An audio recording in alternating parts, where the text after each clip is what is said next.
Presidenti i Republikës Bajram Begaj uroi besimtarët musliman për Fitr Bajramin, një festë e cila shënon mbylljen e muajit të shenjtë të Ramazanit. Mesazhe të veçanta kreu i shtetit u përcolli klerikëve gjatë vizitave që zhvilloi në institucionet e komunitetit musliman dhe atij Bektashi në Tiranë. Presidenti Begaj nisi vizitat me xhaminë e madhe të Tiranës, ku u prit nga muftiu i kryeqytetit, Imam Bilal Teqja. Përshëndetje të gjithëve.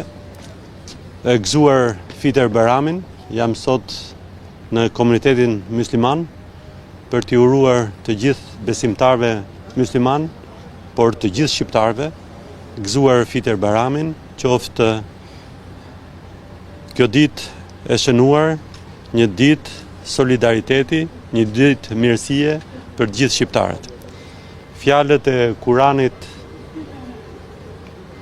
dhe të urtit profetit Muhammed le të shërbejnë për çdo shqiptar, për çdo besimtar, si shembull frymëzimi në jetën e përditshme, të jemi solidar me njëri tjetrin, të shtrim dorën njëri tjetrit, të ndihmojmë të pamundurit dhe të jemi të bashkuar në shërbim të interesit ton madhor, në shërbim të interesit të harmonisë fetare, të dialogut ndërfetar dhe të interesit ton kombëtar. Shumë faleminderit.